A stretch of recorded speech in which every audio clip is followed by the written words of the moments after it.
I got it. Okay. Hi. Hello. Hi, everyone. We are on, I don't even know what day it is. We're on one of our last couple of days in Congo. We're back at Coco Lodge, and we have not had any time to clean up, so forgive us for that. But we had a really busy day. It's Tuesday. We have all day tomorrow. We're leaving on Thursday. Unfortunately, not ready to go.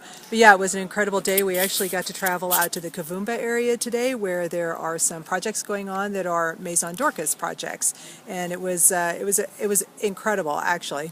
Yeah, it was great.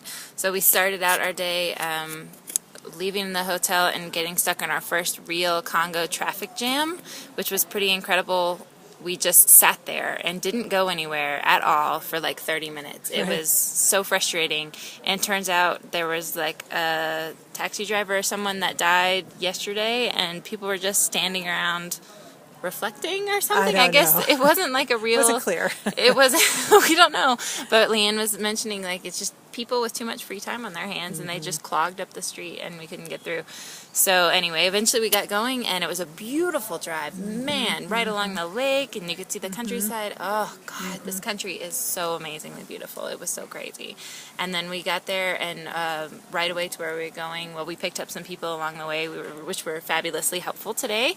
And then you want to tell them about our first spot? So we had, approval had to be gained today by Mama Zawadi, who is head of Maison Dorcas. We're in charge of many of the programs at Maison Dorcas, and so she called ahead, made sure we had people to go with us, representatives from the organizations, and to make sure that the chiefs of the villages knew that we were coming and we had permission to be there. So all of that, we were warmly welcomed. We went first to, it's a plantation actually, it takes up the middle of a research center that's run by the government. The plantation just happens to physically be located there. It's about 8 hectares, and they had probably about 150 women that were out cultivating the fields today.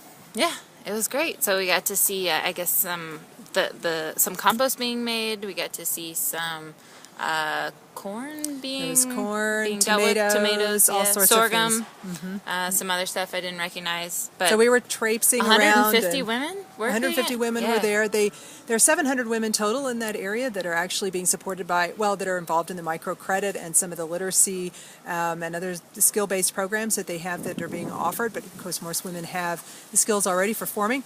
So the soil was unbelievably rich and thick and well maintained. I mean, it seemed to be very fertile. So we're kind of traipsing around in this field that's been cultivated by the women. And of course, we drew a lot of attention, but had an opportunity to interact with them and hear from the staff what it is that they're doing out there. They sang for us. We got to address all 150 of the women, and then they all kind of gathered around in the field. And they all wanted their picture taken with us. And then they had a representative who thanked us for coming. And apparently we are the first Mzungus, the first white people to actually have visited this particular project. So that was really special for us today, too. And I think it meant a lot to them that we cared enough to come. Right. These women are survivors. They have come through Panzi Hospital, through the Maison Dorcas program. They now have microcredit, and they'll be working at this farm for a few number of months until they graduate from the program, and then they'll be officially reintegrated back into society. It was great. That was amazing. And then we got to actually interview a couple of them. We went back to the office and got to hear their stories, and they talked about how much Dr. Mukwege meant to them, how much Panzi Hospital meant to them, and how much people in the U.S. They hope will keep supporting the programs. And it was amazing. It was struggle not to cry, and it was great. So after that, we got to go to our next project. Was that the pigs? I think so. Somewhere in there we interviewed a teacher. Oh yeah, we talked to a teacher with Maison Dorcas as well. And then, was it the house? Was the house first and then the pigs? I don't know. We did a couple other different things. I'm not sure the order, but we got to see some pigs on a farm. No, that was last, but it doesn't matter. We got to see some pigs and chickens. I was very excited because I wanted to get some footage of the farm animals running around. So that was kind of exciting. Leanne, her family, she has a connection to pigs. Do you want to talk about your connection? Well, I grew up on a farm, so my parents are still still there. So a lot of this made sense to me today.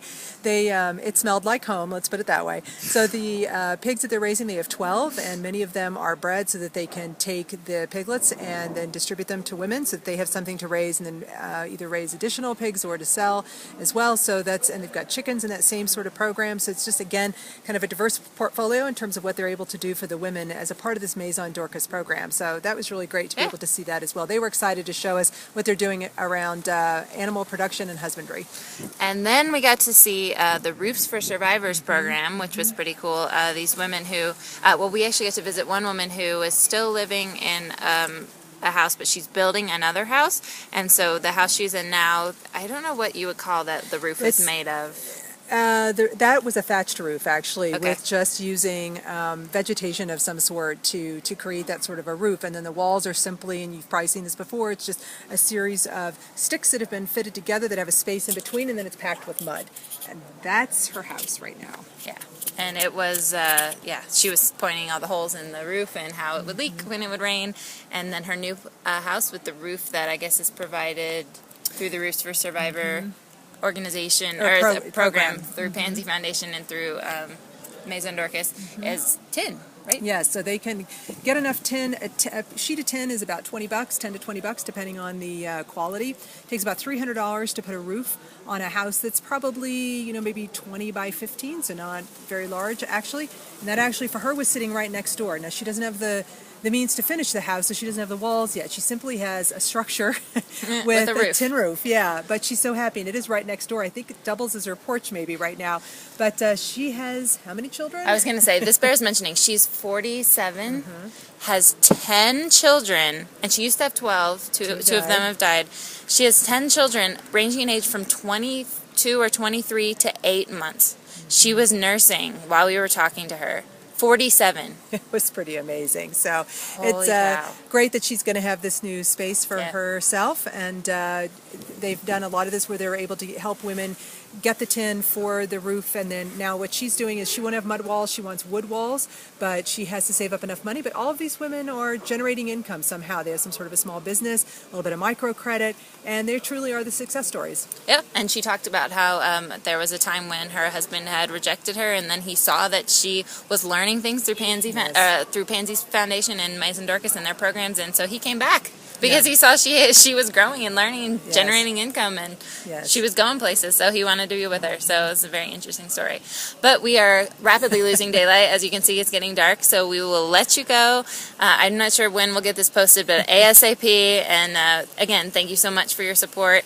And we've only got one more day in Congo, so we're very sad, but we're going to the hospital tomorrow. We're going to try and shoot as much as we can the leftover interviews with doctors and staff and Maison Dorcas teachers and teachers from Erdeja, hopefully, and we'll see what we can get. But again, thank you so much for your support. Thanks, everybody. See you next time. All right, bye.